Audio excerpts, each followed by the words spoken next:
Hello and welcome to the Full Scottish here on Broadcasting Scotland. My name's Kenny McBride and I'm joined today by two excellent guests. First by Michelle Campbell, the Councillor for Erskine and Inchinnan. Michelle, how are you this morning? I'm very good, thank you. Thank you very much for having me here today. Oh, it's our pleasure. And Sam Paton from the Save Loch Lomond campaign. Sam, how are you this morning? I'm doing great, Kenny. How are you doing? I'm not bad at all. So we start today, as we always do, with our coronavirus statistics update. And this is as of yesterday. Obviously, today's figures will be published just a wee bit after the show finishes today. But as of yesterday, a total of 124,543 people in Scotland have been tested. Of those, 108,940 tests were confirmed negative and 15,603 were positive. As of last night, this would be as of Friday night, there were 646 people in hospital with either suspected or confirmed COVID-19. 16 of those were in intensive care, with another 4 with suspected COVID-19 also in intensive care. And as of yesterday, a total of 2,415 people who tested positive have sadly died from their illness. That does cover, of course, only people who died in hospital having received a positive test. So that's where the figures stand today.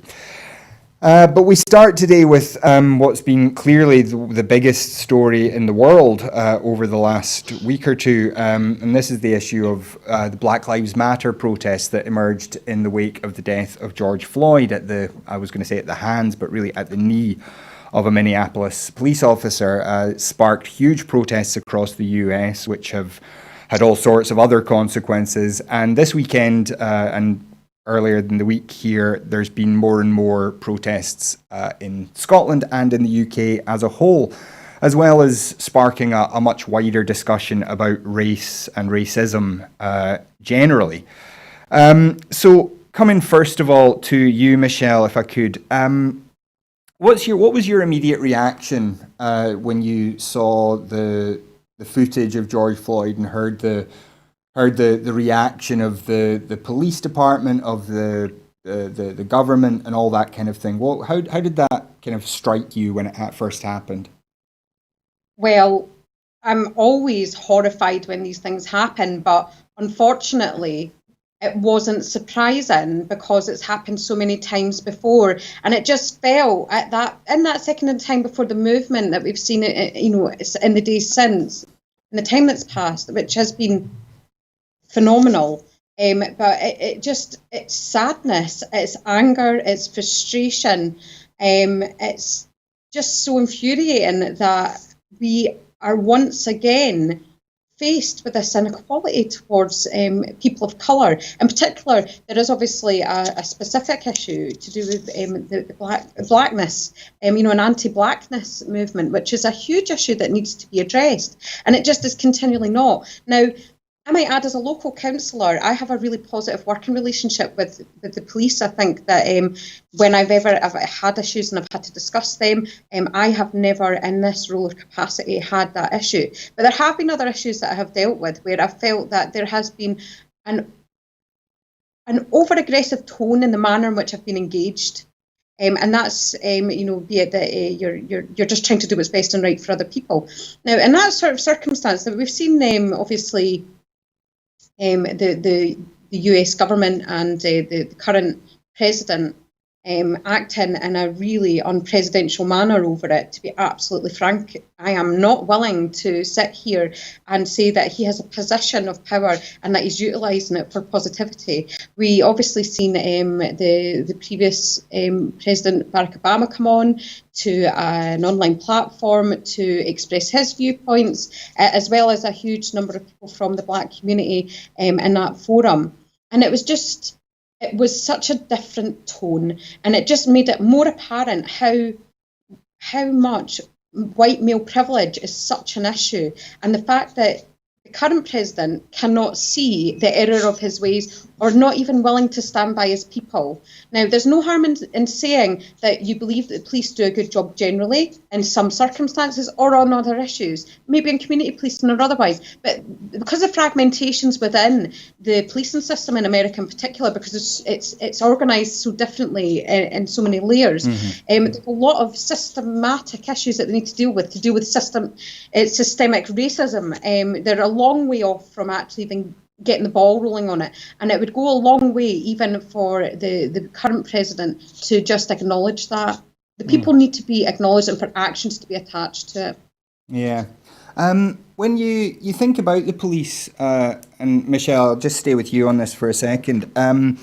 When you think about the police now, we have obviously issues here in this country too. I mean, we're only just in the last couple of weeks hearing about a public inquiry into Sheku Bayo's death, and it's 5 years since he died, and we're only now just starting to dig into it and find out how and why it happened. When you think about those issues of the police, are there issues where you think there is a specific change that could be made, or is this a kind of long-term kind of cultural re-education that needs to take place? Well, you've kind of hit the nail on the head that there's two parts to it, which is that there's the systemic racism that needs to be addressed, and then you also have the cultural change. The systemic stuff also comes down into politics as well, because unless I always feel very frustrated that people of colour are always looked for an opinion or a viewpoint when there is an injustice that occurs, but where is their seat at the table? When those decisions are being made, when those policies are coming in, where is our voice there? That is where problems occur, because we're not included in the conversation from the start. We need to be part of what is, if we're talking about social justice and how important social justice is, in particular for Scotland, then we need to be included from the beginning, not as an afterthought, not just because you've put together be it legislation or a policy, and then you think, right, okay, this is really we need to look at the inequalities aspect now, because we need to make sure that it's like a jigsaw puzzle and the pieces fit. Because that's often how it sometimes does feel. Yeah. To be absolutely blunt about it. Sometimes it does feel like you're presented, with this information, and it's how do we get those pieces to fit. I do know that obviously we have public consultation, and that does go a way of trying to deal with those issues. But unless we are part of the conversation and representation, then we're not going to have any steps further forward.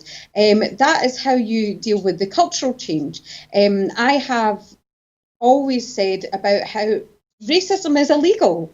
And yet we haven't seen that cultural change and shift. So why is that? And that's a question to be asked of everyone. It's not just a question for me to answer. We all need to have joint responsibility in recognising that racism still exists because we didn't address it properly first time round, and we need to do it now. Yeah. Sam, coming to you now. Now, obviously, we've discussed this issue a few times through the week on Scotland at 7. What's been your reaction seeing some of the protests, particularly that have appeared in the last few days around the UK? I can quite understand the protests, and I actually agree with them. It's kind of bad timing in terms of the COVID pandemic.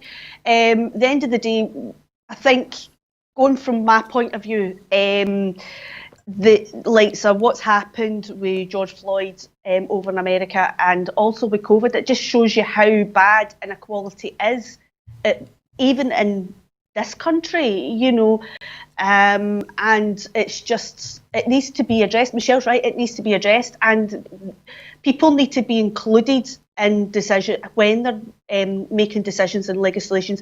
And yeah, it's all very well saying, public consultations and things like that, but it needs to be grassroots. It needs to have people in, and we all have a responsibility to deal with racism as parents and as members of our communities. And it's very important that even when kids are young, that we are addressing certain language, certain behaviours, all that right from the beginning, because there's absolutely no need for it. There is no place for it. And again, it always comes down to what I see from within my community, from what I see. It's this white male privilege and sometimes there's certain elements within society who just don't get it. They just don't understand because they're in that fortunate position where they don't need to fight for equality. They don't need to fight to have a voice. So yeah, the whole culture, our whole culture of our society needs to be addressed and looked at. But seeing the protests, I was watching them last night on Sky, and yeah, I mean, I can totally get it why people are getting very passionate. And yeah, you know, in terms of the police, it's like everything else. You get bad eggs in every kind of level of society, and the majority of them do their best. But unfortunately, you know, again, that comes down to training and education as well, and them being trained to recognise racism as well. Because sometimes, you know, some racism is very much is kind of underlying. It's not necessarily in the forefront and very obvious. So the police need to be more aware of dealing with those types of racism as well. And even schools as well have a part to play in this. And the schools are quite good at it. But I think we all need to take a responsibility. We all have a duty to take responsibility in, you know, this cultural shift and change. And I think one of the things, as I say, with COVID, it's brought it all to the front. It's brought it out. It's brought it, gotten people talking about it, and we need to talk about it. I know a lot of people kind of feel uncomfortable when things like that, talking about racism, as with many other issues. But in order to be able to address it and see what's going on, we need to talk about it. We need to be and have the conversations, and and people and the communities need to get more involved when governments are making legislations, and the police and things like that, they need to get more involved. Yeah. And just for those of you at home, if you want to get involved in this conversation with us, you'll see on the screen there already that we've seen a couple of tweets flashing up. You can join us using the hashtag FoolScottish, and you can find us on Twitter at BroadcastScot. Now, when it comes to this question of getting a seat at the table, now obviously, Michelle, you have a seat at the table in your council, but representation of minorities, and in fact representation of anybody but white men, is a real problem in Scottish politics, particularly. There's still not close to 50-50 for women, and then there's only been, I think, 4 non-white MSPs ever. What steps do you think need to be taken to try and increase that level of representation and increase involvement in politics by people from minorities? Well, I think that the question's the wrong way around. It's how do white people actually make it more inclusive? To be honest, that's my viewpoint. If you put my name on a ballot paper, Michelle Campbell does not scream out that it's somebody of a person of colour. So therefore, in that very process, you're not going to have a discrimination. If I had a name that if you looked at it, you'd make an assumption. Yeah. Because not every person of colour also has a unique or unusual name. I wish I had a more unusual name. Unfortunately, I was born in the 80s and I was going to be called Michael and I didn't come out as a boy, so I got called Michelle. That's the reality of why my name is what it is. I'm also mixed race. That's a part of the conversation that's also missing, is that people from mixed race backgrounds get discriminated all the time. I make this point continually. I might be half white, but I don't get half the white privilege. That's not how it works. Yeah. When it comes to discrimination, I have been given such hatred, and this isn't me looking for pity. I can handle myself and I can call it out. And I'm very lucky that I'm around people who also have been very, very supportive of me. And that's allowed for me to build a confidence. I believe that in order for us to have confidence as people of colour, we need to have that. We need to know that support is there within our communities, within our constituencies, for us to step forward. There are so many strong people of colour in our communities, that are leaders in our communities, communities, but yet they never seem to step forward beyond that point. The question there is why, and that's not a question to ask them, that's a question that we need to ask ourselves as a society, because we're not reaping the benefits of those individuals within our processes and systems. The other issue that we have is that, for example, this is where we do differ slightly from America. In America, they do have a high population of African Black Americans. It's a 50-50, almost a 50-50 split, whereas in Scotland, we don't have that split. I have always recognised that we don't have that split. However, racism exists, and it's not acceptable enough to say that because the population isn't 50-50 black and white, or people of colour and white, that means that we are addressing it proportionately, because proportional review and attitude towards racism that we talk about for 5 minutes and then that's it, we feel a bit more comfortable that we've done something about it, is not addressing the problem. And then the problem that we also have is that people of colour then become disengaged from politics because they don't feel that they can associate with it. They don't feel that they resonate with it. Now, I am a woman of colour who was born in Scotland. I've grown up in Scotland, and so I resonate with the culture around me. I resonate with communities around me. I also grew up predominantly in a lot of predominantly white communities as well. So for me to go in to a community and to stand out like a sore thumb because I'm the only person of colour is not something that I'm unused to. It's something that I have grown to get used to. I recognised at a very young age that I stood out, and it did take a while for me to feel comfortable in my own skin. But as I've gotten older, I've felt more comfortable with that. Now, this isn't just about me. This is about the wider conversation. But I definitely feel that the conversation needs to change. This is where the cultural change needs to shift. The people that are asked the questions are often the people of colour, and we are the ones that are marginalised. The question needs to be, how are you not enabling me to be heard? Because I have a strong voice, and I know that there's people out there that I speak to all the time, people of colour who I would say are better than me, and they are not heard. Okay. And when we look at these protests, this is a kind of almost a second order issue to the initial police brutality. But there have been, especially in the States, but also yesterday in London, these accusations of violence by the police against the protesters.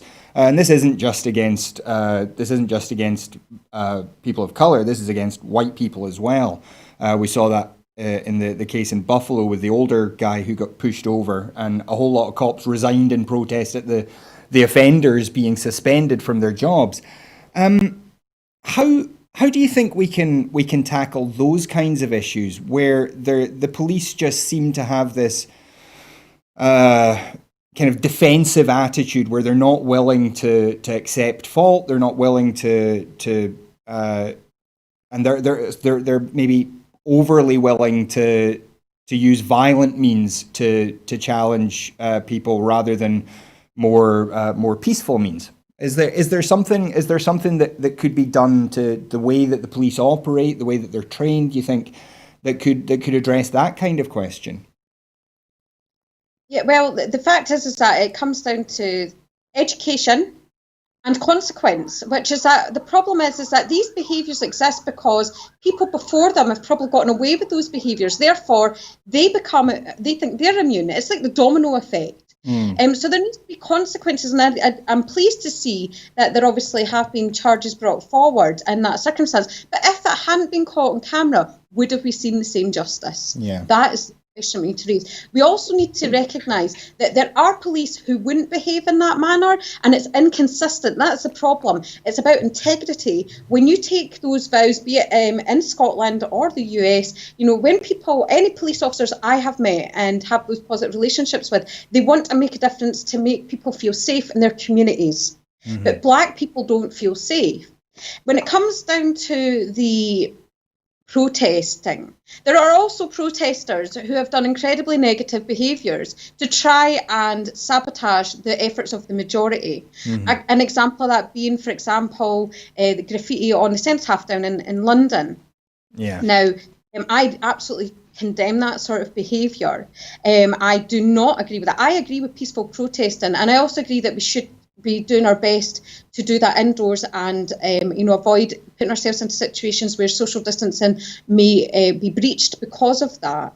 Because people of colour are recognised as being affected by COVID-19, as a demographic, I have that concern for fellow brothers and sisters in that way, that they're going to then put themselves into that vulnerability. But then you have to ask yourself the question as well, if they feel that's the only way they're going to be heard, why? Why is it that it's been left to get to that point, that they would put their own lives and the lives of officers and the lives of others at risk as well? I think that the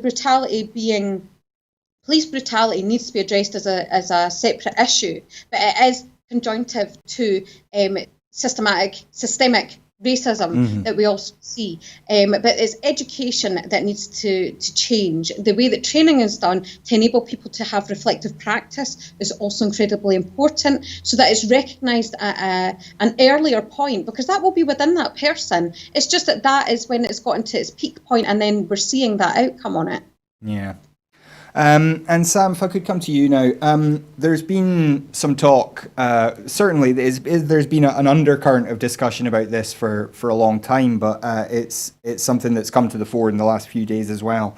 This idea of changing street names. This is something that's been talked about for a long time. There's so many streets in Glasgow especially, also in Edinburgh of course, but in all over the place.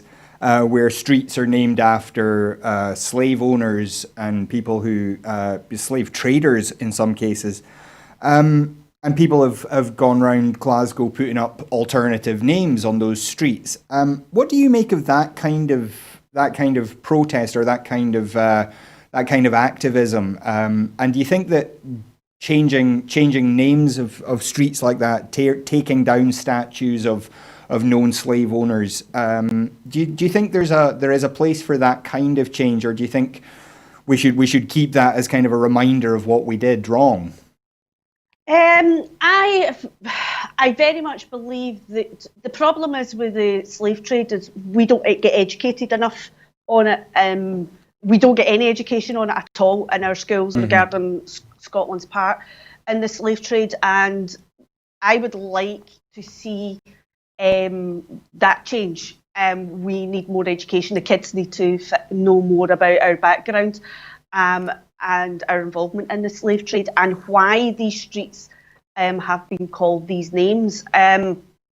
Definitely in terms of being an activist myself, change the names. Yeah, it's a way of kind of getting your point across and things, and a lot of people are not aware that these streets have been named after those sort of people. Yeah. They don't get, because they don't know our involvement in the slave trade. So I think it's a way of highlighting it. In terms of permanently removing the names, what I would do is I would keep the street name, but I would have a plaque underneath explaining who this person was and what their involvement was, to highlight. If you're going to change the permanent names of the streets, then still keep the original name, but have a plaque explaining who that person was, and and everything. And that way, it's a form of educating people as to our history, and we need to know our history. I'm a great believer if we can understand our history, then hopefully we don't repeat the mistakes of the future. And the problem is because we don't know our history.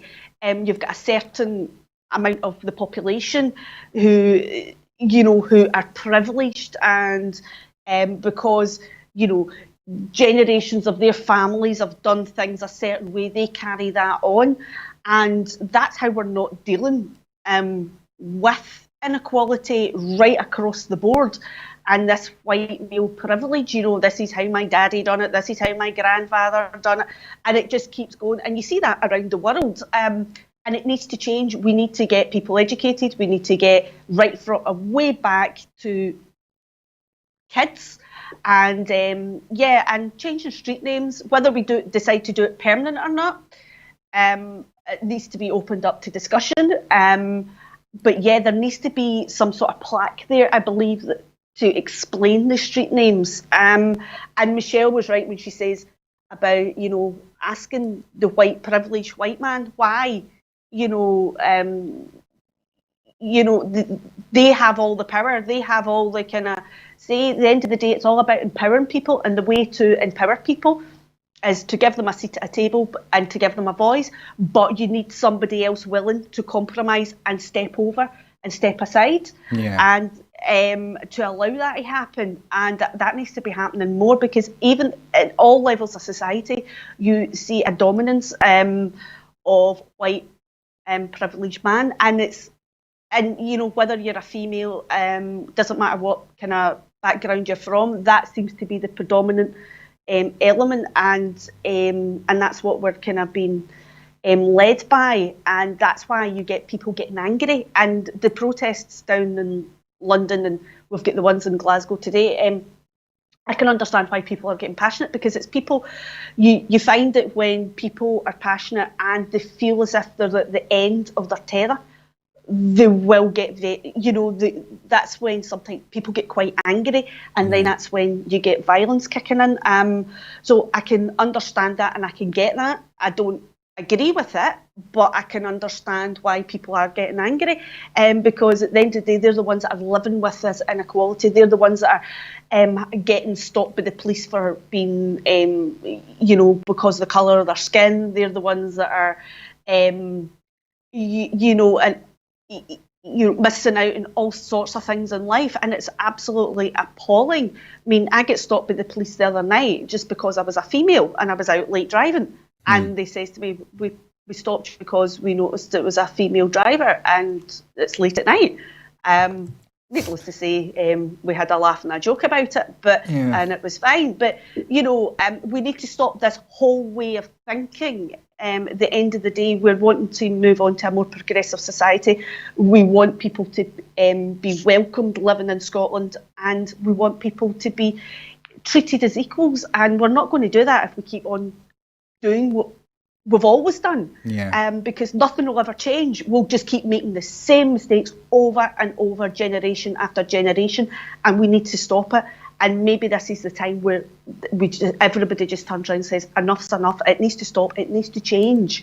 And that's about giving everybody an equal voice, and that's about people willing to step back from their positions of privilege and allow other people to step forward and have that voice and be able to have a say in the community and how the future's going to progress. Well, speaking of privileged people making the same mistakes over and over again, we turn now to Brexit. And as we know, a decision has to be made by the end of this month if there is to be any extension to the transition period, which at the moment is due to end on the 31st of December. Meaning that if there isn't some agreement to extend, then a deal has to be done in just the 6 months that we've got left.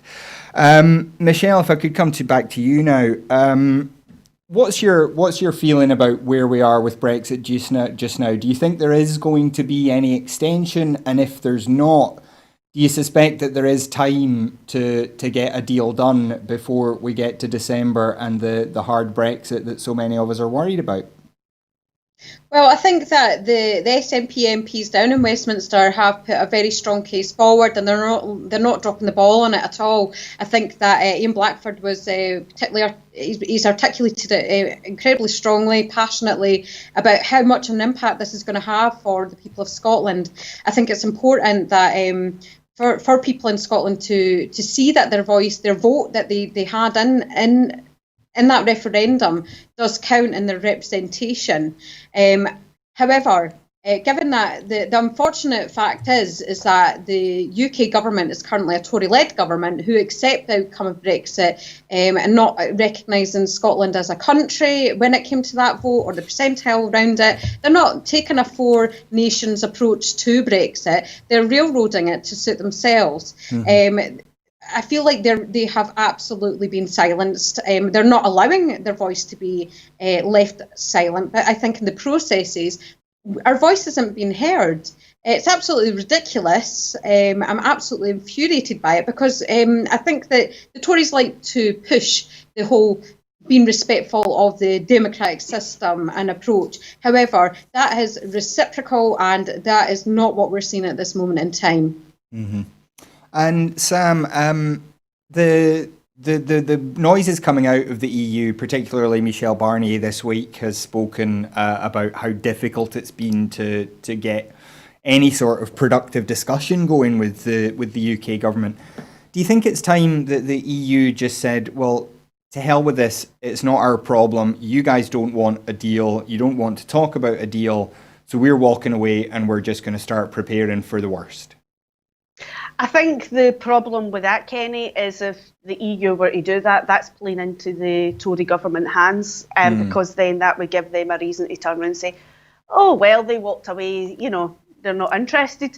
So the EU are doing everything right and trying their best, whereas the Tory government are basically acting like spoilt children, throwing their toys out the pram, and they're just going to keep on doing this. They have a motive, they have an agenda, and they're going with it. They're bulldozing ahead. They don't care of the consequences of the bigger picture, and it is just absolutely diabolical. I dread to see how this is going to affect Scotland come December. I'm going to start going on my soapbox, but Kenny, so just be quiet there. I know. I mean, we're fine with a wee bit of soapbox shouting on the show, but Michelle, is it the job of the SNP at this stage to keep trying to stop Brexit, to reverse the process, to extend the transition? Or is this something where the SNP needs to say, look, it's not our problem, England voted for this Tory government, it's not our job to stand in their way, our job is to take Scotland out of this? Well, I think it's a combination. It's not quite as simple as that. I wish it was as simple as in that way. However, I think that when there's multiple layers to this that are politically based, which is number one, that Scotland did vote to remain part of the United Kingdom. So we do have a duty as being in government in Scotland for us to have as much sound communication as we are able to have with the UK government to express the needs and the concerns for the people of Scotland. And that is something that the First Minister, Nicola Sturgeon, has done diligently, as has Ian Blackford as leader of the SNP group in Westminster, as has, all of the Scottish Government ministers that are working hard on this. And I think that is an essential part of this as well. It's about demonstrating that even within the processes that we have, we attempt to engage, we attempt to be heard, and you are not listening. Now, as a nation, Scotland did not vote for Brexit. We all know that. Yeah. But we also know that we were told during the independence referendum that Scotland's voice will be heard, that we will be treated as an equal partner, that our voice is to be heard as a country. And I know I just said that, but that is the point, that this demonstrates that that is not occurring. So when it comes to having those discussions at a suitable time about, well, what happened? Where was Scotland's voice in that table? Was the Scottish Government utilised to its full capacity? Did those MPs down in Westminster utilise their voice to their full capacity as well? We can answer that with integrity and say, yes, we did. And these are the exact flaws that we're talking about. People like to see things in concrete ways, not just ideologies. This demonstrates all the issues that we're having because we are not being heard. I don't care if you want Diva Max at this moment in time, because in my opinion, I want an independent Scotland so we can have our own discussions, our own trade deals, and for us to be back in the EU. Now, I voted against Brexit, but we obviously also have a part of the membership that voted for Brexit because they believe in independence and being an independent state as well. These are a whole load of conversations that are taking place within Scotland on Brexit. In the wider sphere of it, if I was in England or Wales and and Northern Ireland, and I had felt that, now obviously Northern Ireland didn't vote for it either, so they should have just a strong viewpoint as we do on it. But their voice isn't heard as any equal either. Neither is Wales on the matter either. It seems to be that once that decision is made, a vote is made, it goes down to Westminster, and it's just trundled through the barbaric system that it is, and we've just got to accept the outcome. Like it or lump it, generally seems to be the attitude, and it's almost seen as an insult if you don't. Part of democracy is having the freedom of speech, and it's also the freedom to say that the system isn't working. We are absolutely committed as a party to make sure that the voice of people in Scotland is heard, regardless whether you vote for us or not. There's a wider issue here that needs to be addressed, and the SNP are at the forefront of having that voice being heard. Mm-hmm. And I mean, this is something that we've talked about quite a bit already, this idea of voices that don't get heard. And we also have to think about the EU citizens who live here. They're being put through this process of having to apply for the right to stay in their own homes. And a lot of people would argue that the Brexit campaign itself was racist. That it's motivated by this historic British imperialism, British exceptionalism. I mean, how deeply do you think that idea of Britain as an intrinsically kind of racist state plays into this? 100%. To be absolutely honest, I have had this conversation several times over. Now, to make it very clear, the whole Brexit campaign was not ran on racism. However, there was a demographic of individuals who were unsure about Brexit or were very sure about it, and it was played on completely to that tune to make out that immigrants are here to take your jobs. Mm-hmm. Yeah. They're here to take your job. No, they're not, and they weren't at that point in time. They aren't now, and I don't really have much else to add to it. I have quite a blunt message on that approach, which is that the UK government and the Leave campaign in particular had a really malicious message. It was racist, and they took absolute advantage of people feeling vulnerable, and they manipulated that for their own gain. Yeah. Well, we will obviously keep watching the progress of this Brexit negotiation. As I say, we've only got just over 3 weeks before some agreement has to be made, or we will definitely be leaving the EU, deal or no deal, come the end of the year. But on that note, we move on to talking about the state of the economy and how we're going to emerge from this pandemic. Now, on Friday, we had an excellent show, which if you didn't watch it, I urge you to go back and watch it, where we had Dr. Catherine Trebek and Dr. Craig Dalziel talking about how we can build a different kind of economy coming out of this pandemic crisis, that this gives us an opportunity to start talking about different ways of running the economy. Sam, if I could come to you first, what did you watch the show on Friday? And if so, do you think there is space in Scotland and in the UK as a whole to start thinking about different ways of organising the economy? And if so, then what do you think? Where do you think that impetus is going to come from? Yeah, I did watch the show on Friday. And it was a really good show. It was very interesting. Yeah, we do have room to change and change how we kind of work as an economy. And this is the ideal time. How we do it, I'm not an expert. I really don't have the answers. But as a mum, a citizen of Scotland and somebody that's self-employed, that's very much, there's lots of scope.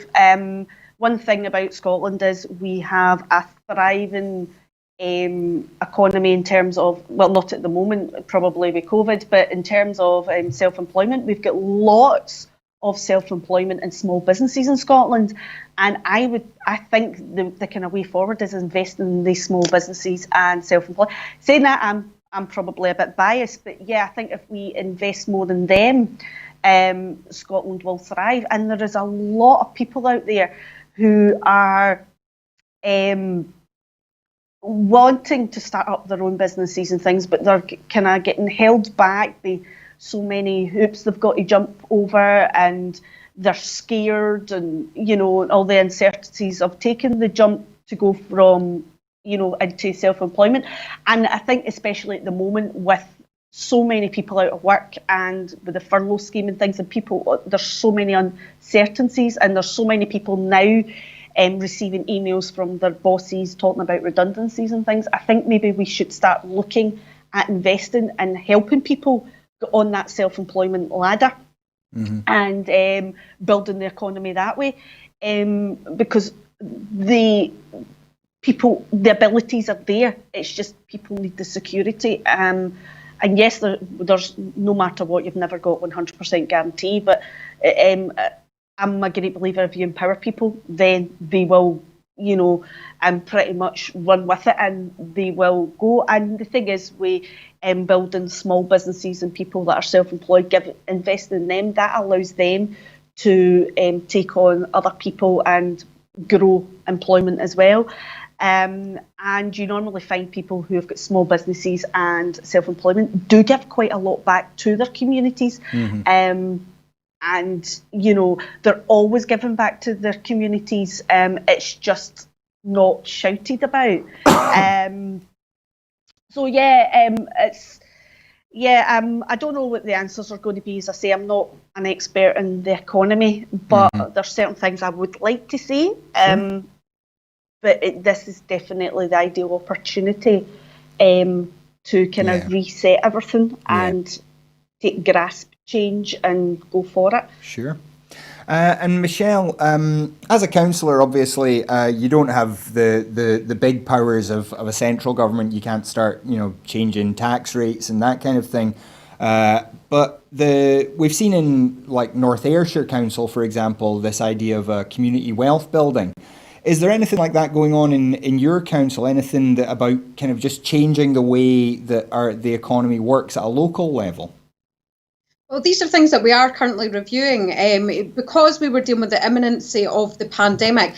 Everything, and this isn't just to our council. I'm sure many people resonate, because as just generally the way that this pandemic has affected us, that we just sort of had to flatline. Our priority was to make sure that the health and well-being of individuals in our communities were dealt with. Obviously, that support. We've had people redeployed into other areas that they've never been used to work in order to ensure that support is there. Those conversations are now taking place. Obviously, it's been great to see that we've started getting the funding from the Scottish Government. Obviously, there was £155 million spread across local authorities to ensure that we get some level of support at this time. Now, Cllr and the Scottish Government are continuing those conversations to see how local councils can be best supported. North Ayrshire are off to a jumping start, and I think that's great. I think that we are wanting to look at models of thought to see how these things are working. We need to look at different demographics to see how things are working. There's several things that I feel should be a priority, which I know that generally comes along the social justice and that consideration. However, we need to make sure that we have a targeted approach, and it requires a shared approach from local government and national government to address deprivation, poverty and homelessness. If we deal with these things, it will also have a boost to our economy. If we have better education, if we ensure that we have sustainable education and that can change and mould to needs and requirements as society moves on. Because it's not just about dealing with the imminency of the pandemic, it's the longevity of the issue as well, because it's a ripple effect. Yeah. We're going to have some long-term effects that we're going to have to deal with as well. And part of that is obviously there's young people out there that have real concerns about their prospects because they've not been able to sit exams, and we need to find ways in order to give them reassurance and be able to pick up on their skill bases to enable them to still be able to go into those different fields that they're absolutely a skill base to us, be it that they want to be a doctor, a lawyer, work as a mechanic, whatever it is that is their trade and that they've got that ability. We need to give that support. We need to look at that as part of our investment in our economy as well. Something else that obviously the SNP has been looking at, and as a member of the Social Justice Commission, we are looking at universal basic income as well. We've seen some Scandinavian examples. We've seen obviously Japan has also looked at it. They've had a different approach as to how they're going to do it and what they feel is a fair way. So we're looking at different ways in which a universal basic income is being considered to find what would be the best fit for Scotland. Yeah. And when we're looking at this, as you say, the impact of the coronavirus recession, the economic impact of it, has fallen very heavily on women and young people, those people who tend to be in more vulnerable work, more precarious work, and often in lower paid work. What do you think we can do as we come out of the pandemic to kind of prevent those more vulnerable groups from being kind of left behind and perhaps even made even more vulnerable? I think it comes down to several things. Again, it's about training. We need to make sure there's plenty of opportunities there for people in minority groups. As a whole, I think that we need to make sure that those opportunities are there in local government. We definitely have those discussions about how there can be frustration, how, even before this, this is something that has been going on even before this point in time. Those numbers are now going to be exacerbated. So it's about us making sure that we make the case and that national government listen to what our needs are, to ensure that we have services that can assist individuals move forward from this. That is still a conversation that is going to take a bit of time via Cllr and with the Scottish Government. But local councils, as listen to constituents every day that are so worried, they don't know what's going to happen with their job. I have an issue over in my own ward area where I have a whole hotel at the Erskine Bridge Hotel that have not received one payment of furlough from the UK government because of issues with HMRC. Yeah. So we have a lot of issues that we need to deal with. I have Rolls-Royce in Shannon that have just announced job closures, job losses, and closure of a whole department for maintenance, repair and overhaul. And I'm very lucky that in my area our MP works very closely with our council leader Ian Nicholson, who's also an Erskine and Inchinnan councillor, to try and address these issues. So it's about cohesive working as well. We need to hear the conversation from constituents to ensure that those services on both a local and a national level are meeting the demand and need. Yeah, as well. It needs to change with time, because what is imminent to the pandemic and those individuals, women and young people that are most affected by it, the type and way in which they will be affected may be different to the way in which the bigger picture that existed beforehand. We do not need to lose sight of, we need to not lose sight of that as well, because we need to deal with those issues too. Yeah, speaking of Gavin Newlands, he came on the show, I think that was last Friday, to talk about some of these issues just as the Rolls-Royce news was breaking. And yeah, it's very, very interesting to hear from him. But now we turn to something that we do discuss periodically on the show. And this is the question of independence for Scotland. There was a poll this week by Panel Base for Scott Goes Pop, showing 52% for yes, 48% for no, once don't knows were excluded. And it's kind of prompted people looking at the series of polls that there have been this year, where two have shown a lead for yes, one shown a slight lead for no, and one an absolute dead heat. It does seem that the support for independence is growing and is starting to solidify. Some of the other questions that were asked in that poll showed that people were a lot more confident in the Scottish government than in the UK government, particularly with regard to handling the coronavirus crisis. So Sam, coming to you on this, is it time for us to be campaigning for independence now, or is this something where people have to wait until the pandemic has passed and there's a chance for people to think about the issue without having it being clouded by lockdown and furlough schemes and all these kind of things?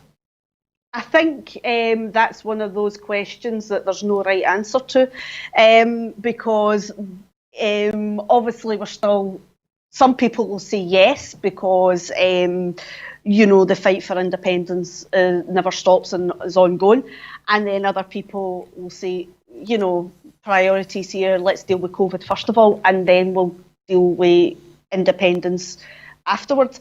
My own personal opinion is we're dealing with COVID. However, the independence fight is still in the background, and it's just not at the forefront, but it's certainly still there. I know from just, and we've had this conversation loads of times on the show, especially during the COVID pandemic, where my neighbours, who are very much all for the United Kingdom and being united, are very much been now want an independent Scotland, and that's because of Nicola Sturgeon's handling and the Scottish Government's handling of the pandemic. And they are very much now seeing a possible independent Scotland, whereas before they just could not see it at all. They believed that there was strength in the unity and so forth. But now, because of the handling and the incompetencies, that time of day, I've only had one coffee, there's of the UK government, and the fact that they're just not handling it very well at all.